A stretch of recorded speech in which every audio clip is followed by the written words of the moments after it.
Ya, halo pemirsa, apa kabar Anda hari ini? Langsung dari studio IDX Channel Jakarta, saya Prasetyo Wibowo kembali menyapa Anda dalam Market Review, program yang mengupas isu-isu yang menjadi penggerak ekonomi di Indonesia.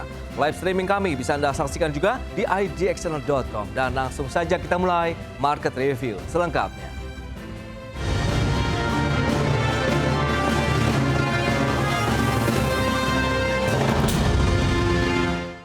Kementerian Perdagangan mendorong pemberdayaan UMKM berbasis ekspor sebagai salah satu langkah dalam menghadapi kebijakan tarif resiprokal Amerika Serikat. Pemerintah pun mewaspadai kemungkinan turunnya pesanan produk UMKM dari pasar luar negeri pasca pemberlakuan kebijakan tarif masuk 19% ke Amerika Serikat. Kementerian Perdagangan menyiapkan sejumlah strategi dalam menghadapi pemberlakuan tarif resiprokal oleh pemerintah Amerika Serikat. Salah satunya dengan pemberdayaan UMKM yang berbasis ekspor. Menteri Perdagangan Budi Santoso menyebut Indonesia memiliki banyak produk UMKM yang bisa dimaksimalkan di pasar ekspor. Dan untuk meningkatkan daya saing produk UMKM di pasar ekspor, Budi mengatakan Kementerian Perdagangan akan melakukan sejumlah strategi untuk mengoptimalkan peluang ekspor produk UMKM, termasuk dengan melakukan sertifikasi produk untuk pasar tertentu.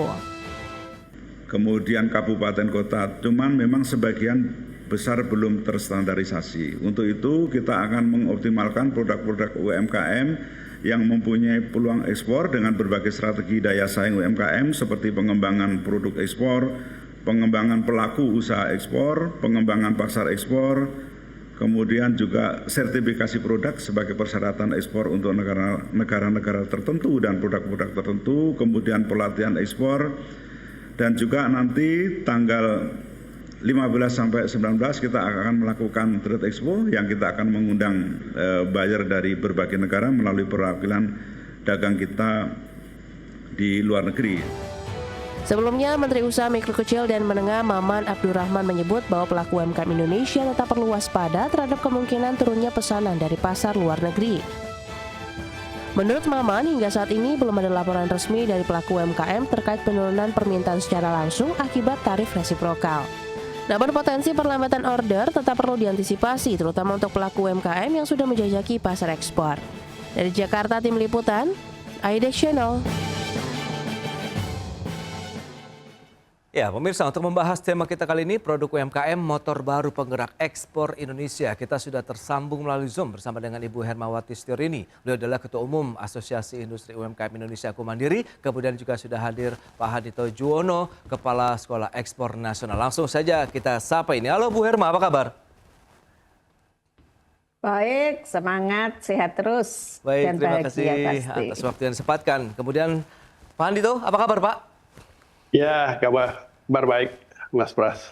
Baik, terima kasih juga atas waktu yang disempatkan. Sebelum membahas lebih jauh, kita akan review terlebih dahulu Pak Handito. Bagaimana dari sisi kinerja ekspor Indonesia? Kita tahu juga surplus perdagangan kan masih terus berlanjut dalam 62 bulan terakhir. Nah, Anda melihat seperti apa? Mengingat tadi nanti UMKM pun kita harapkan bisa menjadi penopang ekspor Indonesia juga nih ke depannya.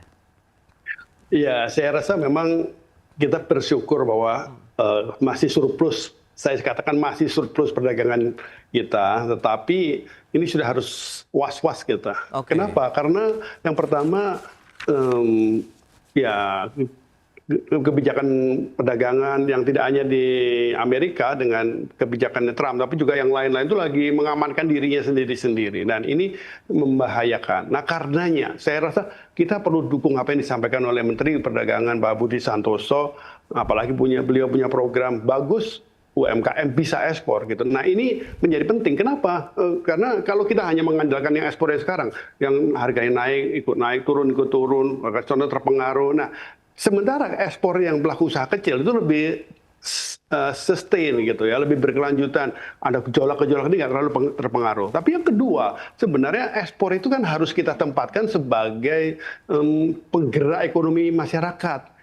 Masyarakat itu artinya ya rakyat kecil kan gitu, yang menyediakan lapangan kerja. Jadi kalau kita kembangkan ekspornya UMKM seperti yang diprogramkan oleh Menteri Perdagangan kita, tidak hanya neraca perdagangan kita bisa terus bertumbuh menjadi lebih baik, tapi menyediakan lapangan kerja buat banyak orang ini kan kita lagi membutuhkan itu. Jadi ini perlu total football membantu Menteri Perdagangan Pak Budi Santoso untuk mendorong pengembangan UMKM karena memang ini contoh ya, ini saya sekarang kebetulan lagi ada di Purwokerto, ada program dengan benih baik dan dukungan visa di Banyumas gitu, ada hampir 200 UMKM dan pendampingnya yang selama 6 bulan intensif kita bantu untuk menjadi eksportir. Banyak yang sudah ekspor, tetapi banyak juga yang masih harus didukung karena ada kekurangan dalam hal permodalan, ada kekurangan dalam hal kualitas produksi. Kita terus bantu gitu, tapi pemerintah juga perlu hadir. Nah, ini kan tidak cukup hanya dari Kementerian Perdagangan, dari seluruh kementerian, dari pemerintah daerah, kita perlu gerakkan. Jadi harus total football untuk dorong UMKM ekspor ini.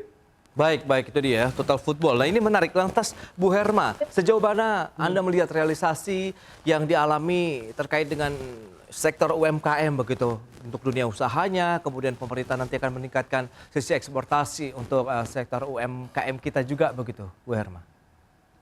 Ya, sebenarnya kalau kita bicara pelaku usaha mikro ya dan kecil memang tidak banyak kemajuan ya untuk ekspor ya karena memang mereka itu secara edukasi itu memang kurang. Kedua, yaitu banyak tarif-tarif yang sebenarnya akan membuat ongkos produksi menjadi naik dan itu harga akhirnya profitnya menjadi kecil kan, apalagi maaf nih para buyer nih pinter semua nih kan.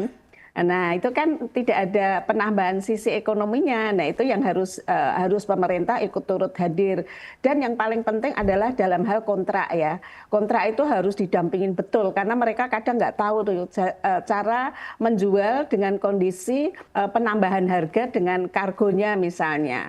Nah itu mereka nggak paham. Dan yang paling parah memang kebanyakan UMKM ini tidak langsung ke buyer kan, tapi melalui trader. Jadi harganya benar-benar ditekan. Nah itu yang termasuk terakhir dari pihak pemerintah misalnya dengan kerjasama dengan perhutani misalnya harganya sudah langsung ditekan dipotong sekian persen. Nah itu yang harus diwaspadai juga. Jadi saya berharap sih dari kebijakan Kementerian Perdagangan itu bisa menyulut supaya ya tadi ekonomi itu tumbuh juga penyerapan tenaga kerja seperti yang tadi disampaikan Pak Handito karena ini penting sekali karena peluang generasi muda untuk bekerja sekarang sudah minim sekali di Indonesia itu sih Mas.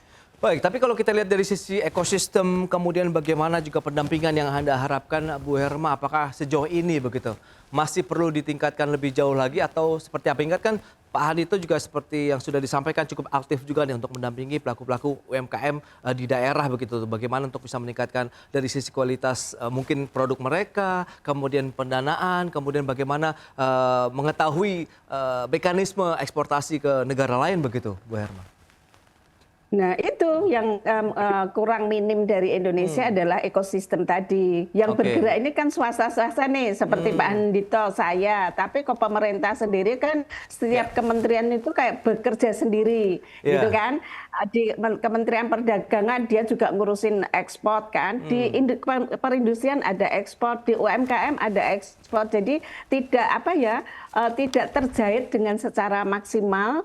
Misalnya membuat pelatihan dari berapa sisi gitu kan. Nah itu yang bisa harusnya ada tempat yang memang kita diundang semua ya usernya baik seperti Pak Handito itu untuk memberikan masukan kepada negara bagaimana sih untuk melakukan ekspor karena G2G-nya itu kan juga harus penting gitu kan. Produk apa yang mampu diterima oleh negara-negara itu termasuk kualitas dari produk itu. Jadi pemerintah memang secara kalau untuk ekspor masih minim ya untuk ekosistemnya ya. Baik, itu sih. kerjasama G2G ini yang kita akan coba lihat seperti apa nanti Pak Handito juga mungkin bisa menjelaskan di segmen berikutnya. Tapi kita akan jeda dulu sebentar Bu Herma dan juga Pak Handito. Dan pemirsa kami akan segera kembali usai pariwara berikut ini.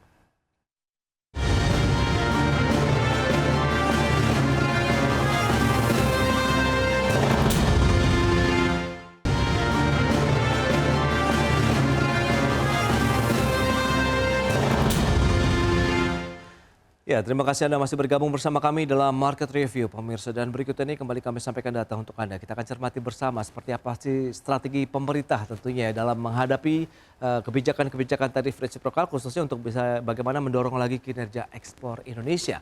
Ya, yang pertama ada intensifikasi perundingan dan diplomasi dengan Amerika Serikat. Kemudian meningkatkan diplomasi perdagangan regional dan juga multilateral.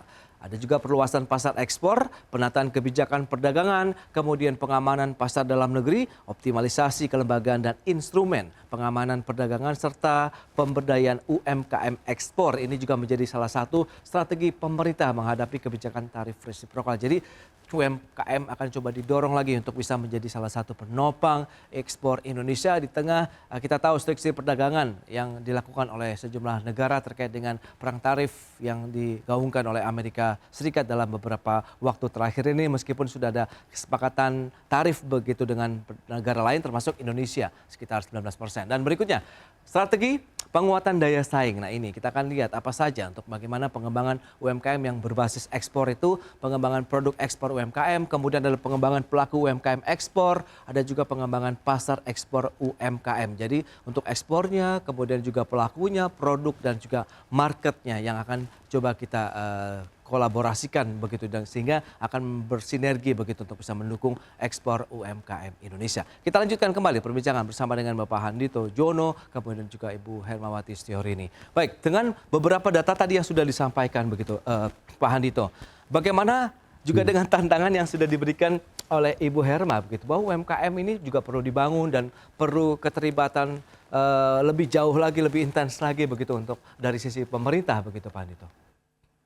Iya, tadi ada istilah bagus G2G yang harus juga dikembangkan ya. Sebenarnya kalau pemerintah, ini kan ada program UMKM bisa ekspor dari pemerintah ya, dari Kementerian Perdagangan, yang singkatan dari UMKM berani inovasi, siap adaptasi. Dan kami sebagai bagian dari pendukung program ini melakukan ya masing-masing. Berani inovasi, kita dorong tuh UMKM-nya supaya bisa bikin produk baru, inovasi kemasan baru, cara-cara bisnis yang baru, dan harus siap adaptasi. Mereka perlu kemudian kalau konsumennya minta begini-begini ya harus siap gitu. Ini contoh ya. Sekarang ini di belakang saya ini lagi ada hampir 200 orang latihan real. Jadi nggak cuma teori. Satu-satu mereka harus melakukan simulasi business matching. Nah, apa yang kita harapkan dari situ? Loh, dari sana kemudian mereka bisa mempraktekkan. Kami sudah dampingi berbulan-bulan, produknya sudah menjadi jauh lebih baik, kemasannya jauh lebih baik, yang nggak punya kartu nama jadi punya kartu nama, mereka peragakan punya kartu nama, yang nggak punya brosur jadi punya brosur, bahkan mereka bikin video-video promosi. Nah ini kan menunjukkan ada kemajuan luar biasa, tapi kan harus dibiasakan juga. Nanti kalau ketemu bayar luar negeri gimana kan gitu. Ini contoh nih, kalau ini G2G-nya kemudian jalan. Ini beberapa minggu yang akan datang kita lagi mau masuk ke pasar Timor Leste misalkan. Ya sederhana aja. Dan pemerintah, Kementerian Perdagangan, beberapa waktu yang lalu kita bikin pertemuan dengan Menteri Perdagangan Timor Leste di Kementerian Perdagangan ini dukungan kembali dari pemerintah. Nah itu antusiasmenya banyak banget gitu. Nah ini yang kita perlu temani, kolaborasi lah, total football istilah saya. Dan sebenarnya kalau kita lakukan dengan baik, banyak yang bisa gitu. Nah khusus untuk yang G2G tadi, sebenarnya kita sekarang, apalagi untuk UMKM, kita perlu menggarap beberapa pasar. Memang ini ditrigger oleh Amerika. Saya rasa kita perlu menggarap pasar Amerika. Eropa yang sekarang sudah makin terbuka harus digarap. Tetapi juga negara-negara ASEAN ini. Sederhana contoh Timor Leste, Malaysia, Thailand, ini pasar-pasar yang buat UMKM sangat mungkin. Saya yakin sih selama ini, karena kalau sekolah ekspor sendiri, karena dari dulu punya hubungan baik, yang ikut meresmikan Dirjen Bea Cukai soalnya ya, dan Menteri Koperasi UKM waktu itu bersama Menteri Perdagangan. Nah ini kita selalu kolaborasi, tetapi apa yang harus ke depan, yang kalau total football kan harus maunya besar. Nah, saya rasa sudah waktunya kita dorong, kita bersama-sama pemerintah membangun pusat-pusat pengembangan distribusi di luar negeri. Kalau dilakukan oleh perusahaan sendiri-sendiri nggak mungkin. Perusahaan besar bisa. Kan perusahaan besar Indonesia sudah ada yang punya gudang, punya pabrik bahkan di luar negeri. Itu contoh bagus. Tetapi ini kalau mau total football ini perlu dilakukan oleh UMKM. Kalau sendiri nggak mungkin. Nah, fasilitasi dari negara bisa dilakukan, boleh nggak? Menurut saya boleh, apalagi Pak Presiden Prabowo melalui program yang Kemudian ada kata-kata bagus yang saya kutip waktu di Rusia, the greatest good for the greatest many. Kita berbuat sebaik-baiknya untuk masyarakat sebanyak-banyaknya, itu artinya UMKM kan gitu. Nah ini kita perlu bangun ini pusat-pusat distribusi di luar negeri sehingga produk-produk UMKM kita bisa kirim. Contoh, saya barusan pulang dari Taiwan. Taruh aja di Taipei sana, ada gudang di sana, di Hong Kong, di Timor Leste kita buka ini gudang di sana. Ini barang-barang UMKM itu udah ada di sana gitu. Nggak kalau ada order baru dikirim, terlalu mahal ongkosnya gitu. Nah ini kita perlu kolaborasi bersama-sama gitu. Oke, nah Bu Herma, lantas kalau kita lihat dengan beberapa tadi sudah ada inisiasi yang cukup signifikan. Tapi kalau kita lihat bentuk pelatihan seperti apa sih yang masih diharapkan oleh pelaku UMKM apabila ingin menembus pasar ekspor begitu kan? Kita tahu juga banyak persyaratan. Kemudian adakah sertifikasi juga yang harus dimiliki Bu Herma sejauh ini? Ya, yang pertama pasti produknya ya, kualitas dari produk itu. Karena negara yang dituju itu pasti kan dia punya standar. Nah itu juga minim nih, kalau misalnya makanan minuman kadang standar makanan sehat, terus BPOM-nya gimana, sertifikasi halalnya bagaimana. Mungkin beberapa negara nggak membutuhkan sertifikasi halal, tapi itu menjadi daya jual juga menjadi bagus. Itu yang pertama kan. Tapi juga hal misalnya dari kemasan itu sendiri, itu termasuk dalam kualitas. Terus nanti dalam hal misalnya bagaimana dokumen-dokumen yang dibutuhkan dalam melakukan ekspor. Nah itu mereka minim sekali. Makanya seperti Pak Handito ini penting sekali nih beliau ini untuk mengedukasi pelaku UMKM. Dan saya surprise juga beliau membuat acara di Banyumas ini. Malah saya tertarik nih nanti para pelaku UMKM khususnya para petani yang sebenarnya banyak sekali yang diekspor keluarkan Pak untuk kopinya itu yang kita memang kayaknya selalu tertekan, apalagi kan ini ada tarif Trump yang membuat mereka harganya dengan alasan itu para trader itu menekan harga lagi. Nah itu yang menjadi keprihatinan kita. Jadi sebenarnya yaitu kualitas barang, terus dokumen, terus persyaratan apa yang untuk mereka ekspor. Nah harusnya pemerintah juga untuk pelaku usaha mikro itu ada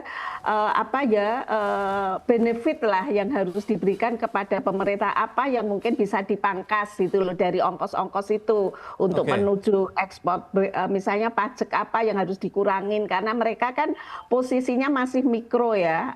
Nah itu mungkin harus ada reward dari pemerintah. Menurut saya itu sih. Ya, tapi dari teman-teman anggota Aku Mandiri begitu, kalau tidak salah ada 500.000 anggota begitu yang ada di Indonesia. Anda melihat upaya-upaya apa saja yang mungkin secara mandiri begitu sudah dilakukan untuk bisa meningkatkan dari sisi kualitas produk, kemasan, kemudian memenuhi persyaratan-persyaratan yang dipenuhi, yang diinginkan begitu untuk saat kita melakukan ekspor begitu Bu Herma. Nah sayangnya untuk pelaku usaha yang mikro dibutuhkan itu, tapi yang sudah melakukan ekspor seperti mebel gitu kan. Sendal itu yang kita dari pelaku usaha mikro kecilnya itu dia tidak ada masalah karena mereka sudah tahu kan justru negara itu kalau mau meningkatkan ekonomi dan penyerapan tenaga kerja ini yang mikro nih perlu didorong untuk ke situ. Nah itu yang butuh sekali perhatian, tapi kalau untuk yang sudah berjalan sebenarnya tidak masalah, hanya ada pertimbangan masalah harga ya. Untuk yang ke Amerika itu memang mereka harus ada khususnya mebel ya. Mebel itu mereka harus ada penyesuaian harga. Tapi untuk yang negara lain kita masih aman ya. Cuman dengan kondisi setelah COVID itu nggak sebesar dulu untuk melakukan ekspor. Nah harus ditambahkan dengan pelaku usaha mikro yang dia bergerak ekspor. Itu saya berharap itu. Oke, nah itu dia. Lantas kolaborasi seperti apa yang diharapkan dan apakah Anda melihat juga nanti bahwa UMKM bisa menjadi salah satu penopang eksportasi Indonesia? Kita bahas lagi nanti di segmen berikutnya Pak Handito, Bu Herma. Kita akan jeda kembali sebentar. Dan pemirsa pastikan Anda masih bersama kami.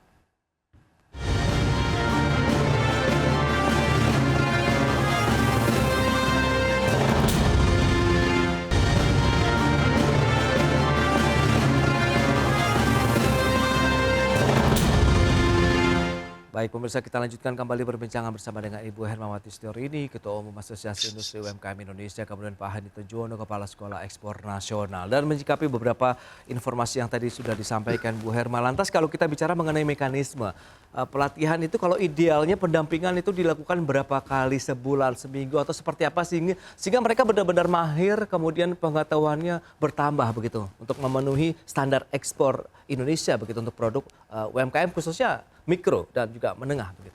Sebenarnya pendampingan tuh nggak ada batasan ya. Yang sudah ekspor pun mereka juga harus butuh pendampingan. Cuman yang khusus adalah yang belum melakukan ekspor dan mulai ekspor. Itu butuh sekali pendampingan. Karena kan kadang kualitas Indonesia itu, UMKM di Indonesia itu khususnya di masalah kualitas dan kontinunya.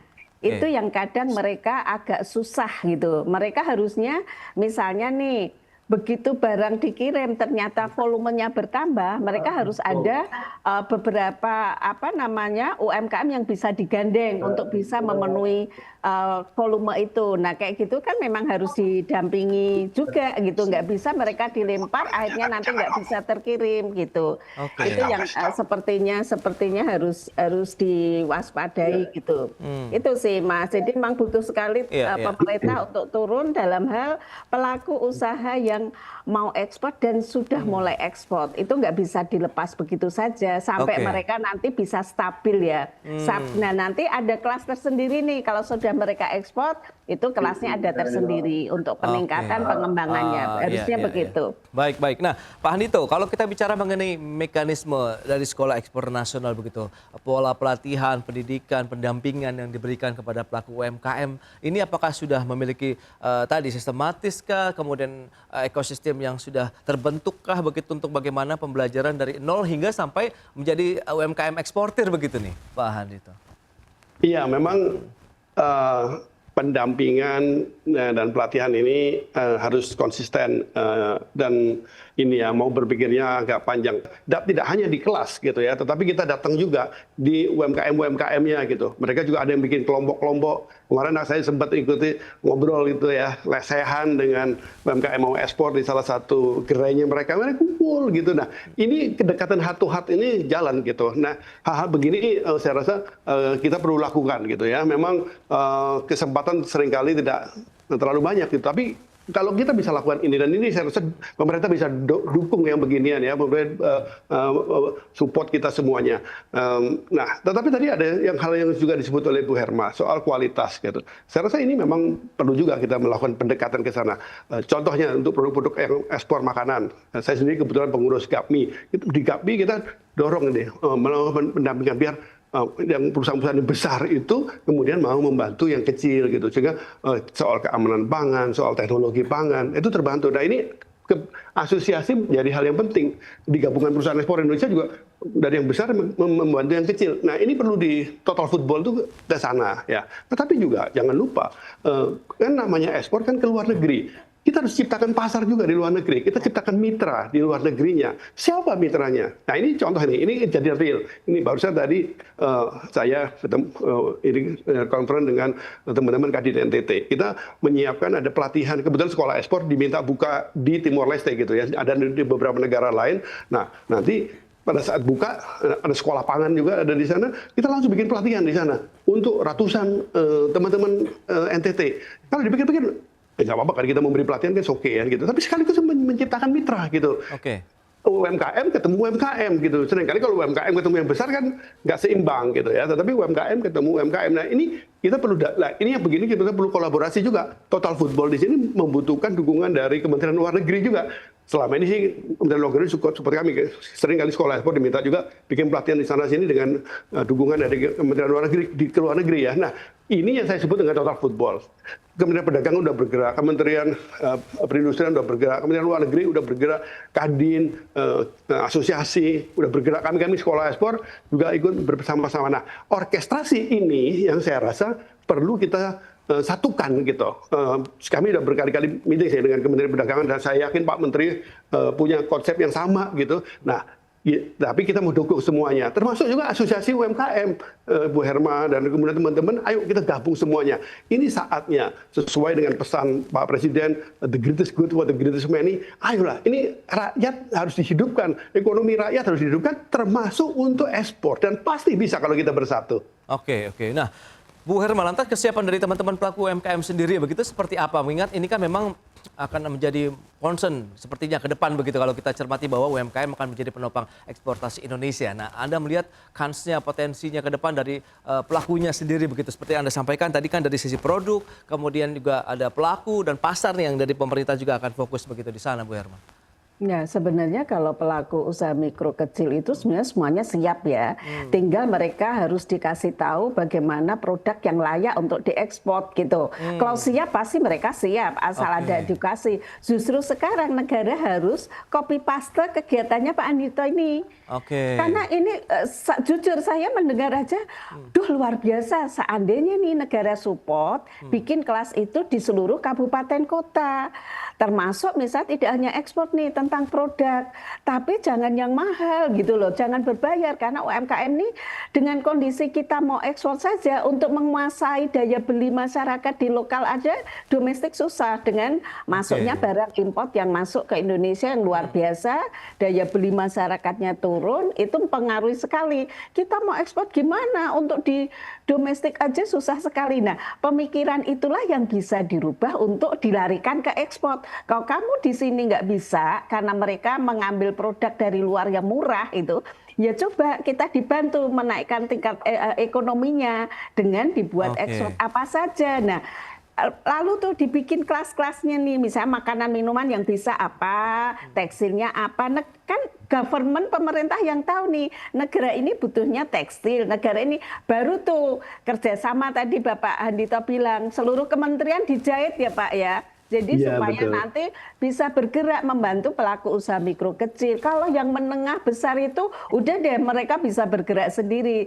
Tapi yang mikro kecil itu yang kayaknya justru harus disupport pemerintah. Apalagi dengan tarif Trump ini sangat mengganggu sekali pelaku usaha mikro ya. Jadi itu. Baik itu dia. Memang yang diharapkan lagi bagaimana dukungan bentuk kehadiran pemerintah begitu untuk membantu sektor mikro khususnya untuk bisa naik kelas lagi dari tidak hanya untuk memasarkan produk di Indonesia tapi juga bisa sampai produknya ke luar negeri dengan tentunya memenuhi standar klasifikasi kebutuhan ataupun ya di negara masing-masing yang akan menjadi tujuan ekspor produk UMKM Indonesia. Baik, Pak Andito, Bu Herma, sayang sekali waktu terbatas ini. Terima kasih banyak atas informasi update yang sudah disampaikan kepada pemirsa pada hari ini. Selamat melanjutkan aktivitas Anda kembali. Salam sehat, sampai berjumpa kembali Bu Herma, Pak Andito.